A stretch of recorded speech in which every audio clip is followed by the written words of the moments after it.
Hello friends, आज की इस वीडियो में हम लोग संज्ञानात्मक विकास के सिद्धांत यानी कि कॉग्निटिव डेवलपमेंट थ्योरी को कवर करने वाले हैं, जो कि आपके जीन पियाजे के द्वारा दिया गया है। जीन पियाजे की थ्योरी आपके C TET, TET, NBS, KBS, DSSB, एस्टेट के लिए बहुत इम्पॉर्टेंट थ्योरी है। यहाँ से बहुत सारे क्वेश्चन पूछे जाते हैं। आप लोगों ने भी प्रीवियस ईयर को सॉल्व किया होगा तो देखा होगा कि यहाँ से भर भर के क्वेश्चन पूछे जाते हैं। तो हम लोग इस वीडियो में पूरे कॉन्सेप्ट को क्लियर करेंगे, समझेंगे अच्छे से, और लास्ट में हम लोग इससे रिलेटेड क्वेश्चन भी करेंगे। जो प्रीवियस ईयर में क्वेश्चन इससे रिलेटेड पूछे गए हैं वो भी कवर करने वाले हैं। ठीक है, तो अंत तक बने रहिएगा और वीडियो को लाइक शेयर भी करते रहिएगा अगर आपको अच्छा लगे तो। ठीक है, तो चलो स्टार्ट कर लेते हैं। सबसे पहले जानेंगे कि संज्ञानात्मक विकास क्या होता है। सबसे पहले समझेंगे संज्ञान क्या होता है। देखिए, ये छोटे छोटे पॉइंट्स हैं जिनको धीरे धीरे समझते चलेंगे एक एक करके, तो आपको सारी चीज़ें समझ में आएंगी। संज्ञान का मतलब होता है ब्रेन, संज्ञान का मतलब होता है हमारा ब्रेन, और डेवलपमेंट का मतलब होता है इसका विकास, यानी कि हमारे ब्रेन का विकास ही संज्ञानात्मक विकास कहलाता है। ठीक है, चलो इसको और अच्छे से समझेंगे। ठीक है, आपको कह सकते हैं कि लिखित मिलेगा तो और ज़्यादा आपको समझ में आएगा और मुझे भी समझाने में आसानी रहेगी। देखो, कॉग्निटिव डेवलपमेंट किसे कहते हैं ये सबसे पहले जानना ज़रूरी है। इसके थ्योरी को समझने से पहले हमें जानना है कि कॉग्निटिव डेवलपमेंट क्या कहलाता है, यानी कि संज्ञानात्मक विकास क्या कहलाता है। तो देखो, संज्ञानात्मक विकास का मतलब हमारे ऑल अबाउट हमारे ब्रेन के ऊपर ये थ्योरी बेस है, यानी कि हमारे दिमाग को कैसे डेवलप करना है, बच्चे के दिमाग को किस तरह से डेवलप किया जाता है, या उसके ब्रेन का डेवलपमेंट कैसे होता है, ये आपके कॉग्निटिव डेवलपमेंट में बताया गया है। कॉग्निटिव डेवलपमेंट थ्योरी में ये सारी ब्रेन के डेवलपमेंट के बारे में, बच्चे के ब्रेन के डेवलपमेंट के बारे में बताया गया है। ठीक है, मतलब आपके जो जीन पियाजे हैं वो चाइल्ड साइकोलॉजिस्ट हैं जो बच्चों के ब्रेन पे वर्क किए हैं, और ये जो थ्योरी है वो बच्चों के ब्रेन पे ही बेस है। ठीक है, तो कह रहा है कि जीन पियाजे का सिद्धांत यह मानता है कि अपने बच्चे कह रहे हैं कि जीन पियाजे का सिद्धांत यह मानता है कि बच्चे अपने आसपास की दुनिया के साथ सक्रिय रूप से बातचीत करते हैं, अपने ज्ञान का निर्माण करते हैं, और यह विकास 4 चरणों में होता है। जैसे आपका पहला है संवेदी मोटर, पूर्व संचालन, ठोस संचालन और औपचारिक संचालन। यह सिद्धांत बच्चों को छोटे वैज्ञानिक के रूप में देखता है जो अवलोकन और अनुभव से सीखते हैं, न कि सिर्फ खाली बर्तनों की तरह जिनमें ज्ञान डाला गया हो। कहने के लिए आप अगर संक्षेप में कहना चाहें तो कह सकते हैं कि सोचने और तर्क करने की क्षमता को क्या कहते हैं, कॉग्निटिव डेवलपमेंट कहते हैं। और जीन पियाजे का मानना है कि बच्चे क्या होते हैं, तो लिटिल साइंटिस्ट होते हैं। क्या होते हैं? लिटिल साइंटिस्ट, यानी कि नन्हे वैज्ञानिक होते हैं, छोटे वैज्ञानिक होते हैं जो चीज़ों को देखते हैं, अवलोकन करते हैं और अनुभव करते हैं। आसपास की चीज़ों को देखते हैं और अनुभव करते हैं और उनसे वो सीखने का कार्य करते हैं। ये नहीं कि दूसरे लाके उनके दिमाग में कोई ज्ञान भर दिए तो उससे उनके ब्रेन का डेवलपमेंट होता है। नहीं, कॉग्निटिव डेवलपमेंट थ्योरी में जीन पियाजे का ये कहना है कि बच्चे खुद ही नॉलेज बिल्ड करते हैं अनुभव के द्वारा। आसपास के चीज़ों से उनका इंटरेक्शन होता है, मतलब उनके पर्यावरण से, उनके आसपास की चीज़ों से वो इंटरेक्ट करते हैं, बातचीत करते हैं और फिर अपना नॉलेज खुद ही बिल्ड करते हैं। ये नहीं कि दूसरा कोई लाके उनके दिमाग में भर दिया है। ये आपके जीन पियाजे का कहना है। इनका सिद्धांत यही मानता है कि बच्चे क्या होते हैं, तो लिटिल साइंटिस्ट होते हैं जिनके ब्रेन का विकास 4 चरणों से होके गुजरता है। जिनका डेवलपमेंट कितने चरणों से होकर गुजरता है, तो 4। जैसे पहला आपका हो गया संवेदी मोटर अवस्था, पूर्व संचालन, ठोस संचालन और औपचारिक संचालन अवस्था। ये 4 स्टेजेस हैं जिनको हम लोग आगे पढ़ेंगे। ठीक है, तो ये सिद्धांत क्या कहता है, तो ये सिद्धांत कहता है कि बच्चे अपना ज्ञान खुद ही बनाते हैं और खुद के अनुभव से सीखने का कार्य करते हैं। और सोचने और तर्क करने की क्षमता जो उनमें बिल्ड होती है उसी को क्या कहते हैं, कॉग्निटिव डेवलपमेंट कहते हैं, जो कि कुछ कॉन्सेप्ट्स के द्वारा ये डेवलप होता है, ये फॉर्म होता है हमारे ब्रेन में। जैसे मान लीजिए हमारे ब्रेन में सबसे पहले स्कीमा बनता है। क्या होता है, ये कुछ पॉइंट हैं जहाँ से आपके क्वेश्चन पूछे जाते हैं, तो हम लोग इन पॉइंट्स को समझेंगे कि ये क्या होते हैं। स्कीमा क्या होता है, तो सब देखो, मैं इस चीज़ को बहुत ब्रॉड वे में कह सकते हो कि बहुत हल्के से ब्रॉड वे में मैं इसको समझाने वाली हूँ। पहले इसको जान लो, स्कीमा। तो स्कीमा हमारे ब्रेन में एक थॉट्स कह सकते हो कि मेमोरी कह सकते हो, जो पहले से ही बिल्ड है, यानी कि हमारे दिमाग में पहले से जो प्रीवियस नॉलेज है उसी को हम क्या कहते हैं, स्कीमा कहते हैं। एसिमिलेशन आत्मसातीकरण, इक्विलिब्रेशन संतुलन, एकोमोडेशन यानी कि समायोजन, और डिसइक्विलिब्रेशन यानी कि असंतुलन। इन चारों पांचों पॉइंट को हम लोग अच्छे से समझेंगे। स्कीमा का मतलब देखो क्या होता है। स्कीमा का मतलब होता है हमारा ब्रेन, जो इसमें इंफॉर्मेशन ये ऐड है, ये पहले से ऐड है, ये क्या है, हमारा स्कीमा है। यानी कि हमारी मेमोरी, हमारा जो जैसे कह सकते हो जो प्रेजेंटेशन हमारे दिमाग में क्या है, फिट है, उसको हम क्या कहते हैं, स्कीमा कहते हैं। या कहीं से नॉलेज हम गेन करते हैं और अपने दिमाग में उस चीज़ को फिट कर लेते हैं, तो वो क्या है, स्कीमा है। यानी कि हम कहीं से भी कोई ऐसे नॉलेज लेते हैं तो हमारे स्कीमा में आके क्या होता है, वो फिट हो जाता है। एक कह सकते हो कि ये एक ब्लॉक है। क्या है, स्कीमा क्या है, एक ब्लॉक है जो जिसमें नॉलेज क्या होता है, आके एकदम फिट हो जाता है। तो ये बहुत सारे यहाँ पे नॉलेज हैं जो इसमें ऐड हैं। तो ये हमारा क्या है, ओवरऑल ये हमारा स्कीमा है। क्या है, स्कीमा। स्कीमा का मतलब होता है प्रीवियस नॉलेज, या मेमोरी कह सकते हो, या ब्लूप्रिंट कह सकते हो, जो पहले से ही फिट है। जैसे लोग कहते हैं ना कि इस चीज़ के बारे में तुमने ये स्कीमा बना लिया है, तो इस तरह का। तो स्कीमा आप लोगों को समझ में आ गया होगा कि पहले से ये हमारे दिमाग में नॉलेज बिल्ड रहता है। ये एक प्रेजेंटेशन है जिसको हम अपने दिमाग से, अगर मान लो प्रेजेंटेशन आप देने जा रहे हो, तो पहले से आपने नॉलेज अपने दिमाग में फिट कर रखा है, तो वही चीज़ स्कीमा होती है। स्कीमा बहुत ज़्यादा वो नहीं होता, आप समझ लो सीधे सीधे कि ये प्रीवियस नॉलेज है, मेमोरी कह सकते हो। ठीक है, आगे चलते हैं। एसिमिलेशन क्या होता है। एसिमिलेशन का मतलब होता है आत्मसातीकरण। ठीक है, तो देखो आत्मसातीकरण का, एसिमिलेशन का मतलब होता है पहले से हमने बिना अपने स्कीमा में, ये हमारा स्कीमा है, क्या है, हमारा स्कीमा है, हम कोई नॉलेज बाहर से क्या कर रहे हैं, गेन कर रहे हैं, और वो हमारे ब्रेन में आके, मतलब ब्रेन के स्कीमा वाले ब्लॉक में क्या हो रहा है, फिट हो रहा है। क्या हो रहा है, फिट हो रहा है।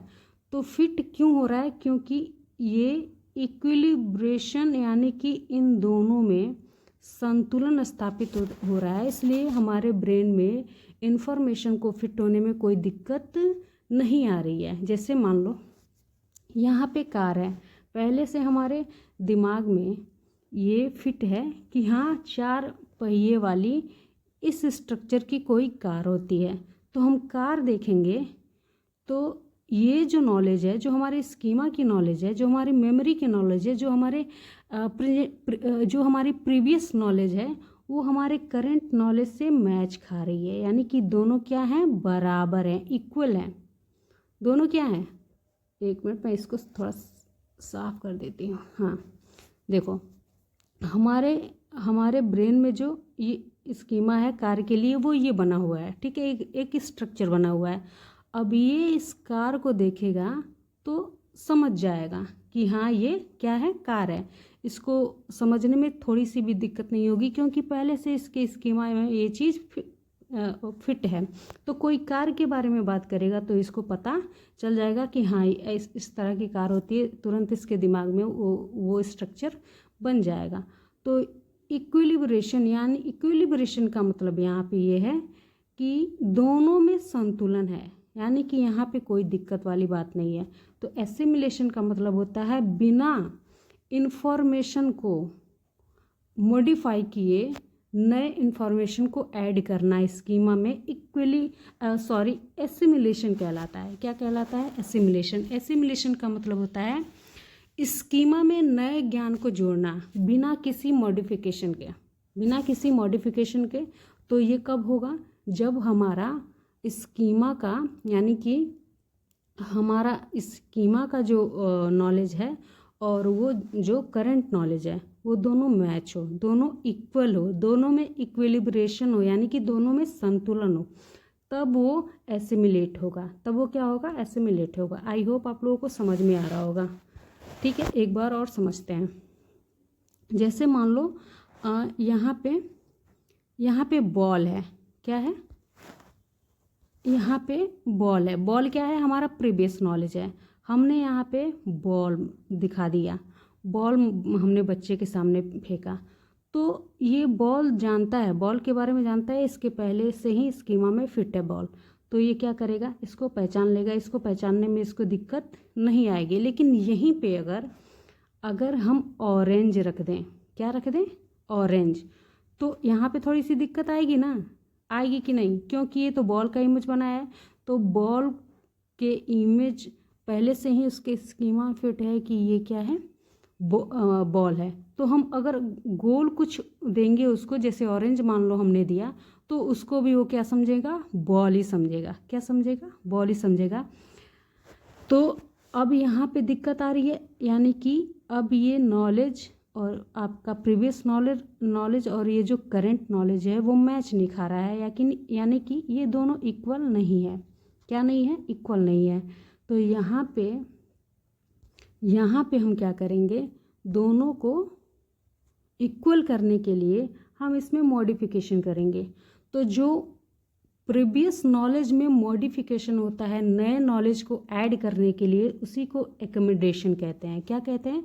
एक्कोमोडेशन, यानी कि आपका समायोजन। यानी कि पहले देखो, पहले हमने क्या किया, यहाँ पे हमारे ब्रेन में बॉल का सिंबल था। ठीक है, क्या था? बॉल का सिंबल। अब हमने बच्चे के सामने क्या रखा? ऑरेंज रखा। बच्चे के दिमाग में फिट है कि जो गोल होता है वो क्या होता है? बॉल होता है।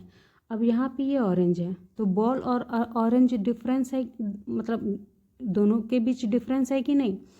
तो यहाँ पे अब क्या पैदा होगा? डिसइक्विलिब्रियम, यानी कि डिसइक्विलिब्रियम या एब्रेशन कह सकते हो। तो अब इसमें समायोजन के लिए अब बच्चे को क्या करना पड़ेगा? अपने प्रीवियस नॉलेज में मॉडिफिकेशन करना पड़ेगा, उसको चेंज करना पड़ेगा कि नहीं ये तो जब वो चेंज होगा तो पता चलेगा कि ये क्या है? ऑरेंज है। यानी कि बॉल भी गोल होता है और ऑरेंज भी गोल होता है।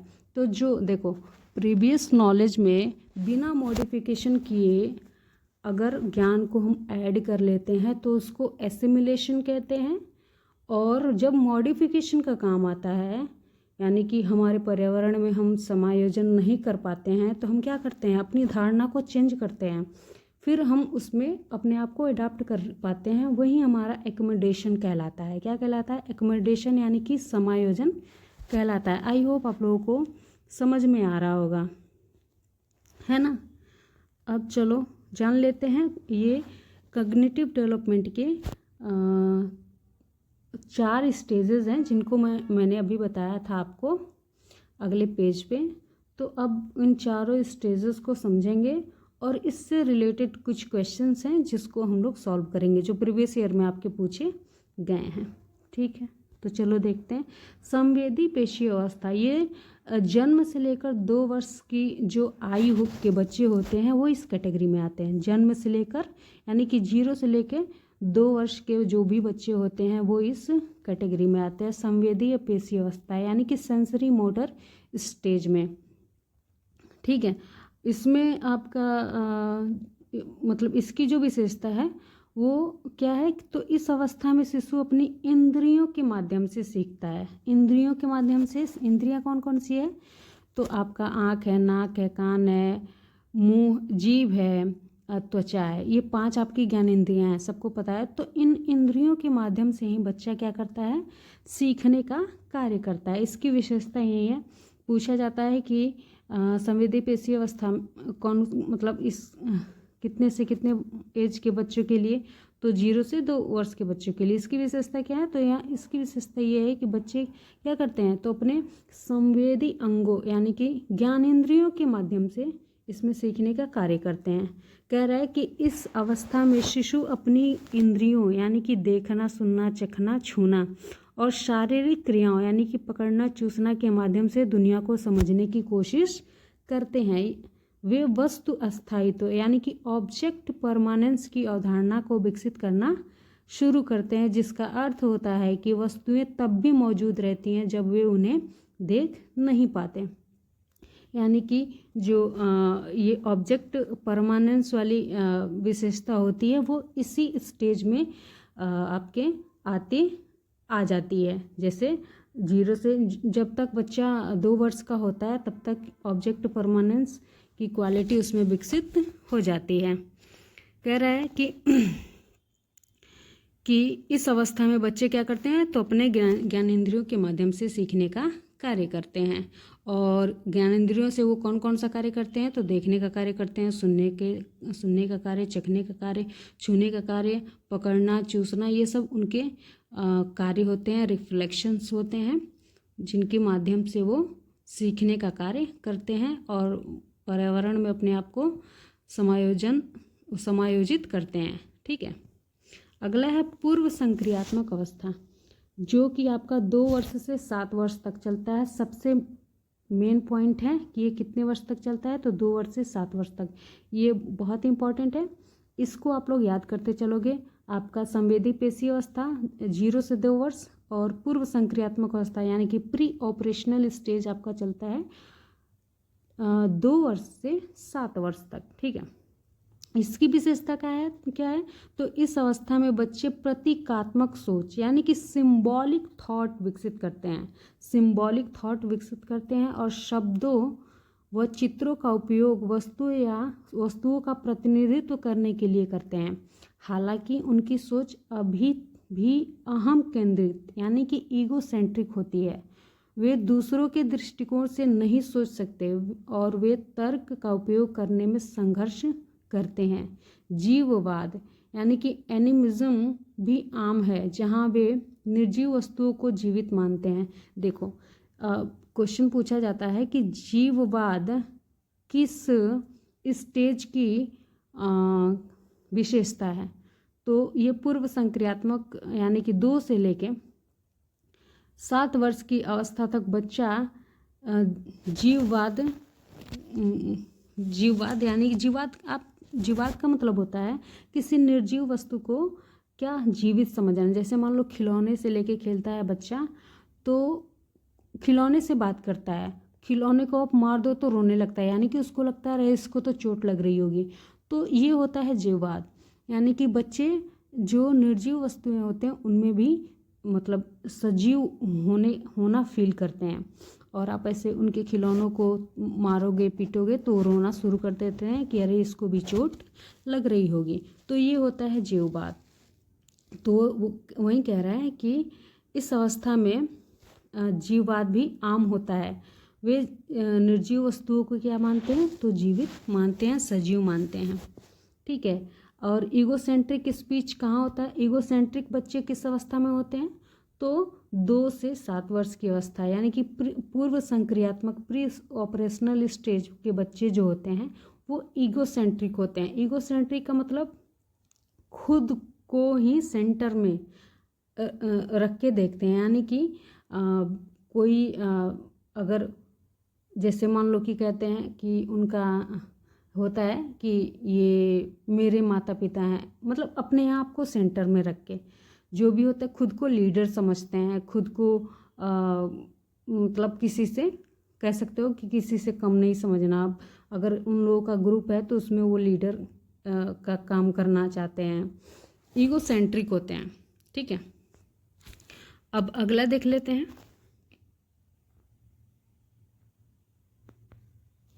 मूर्त संक्रियात्मक अवस्था।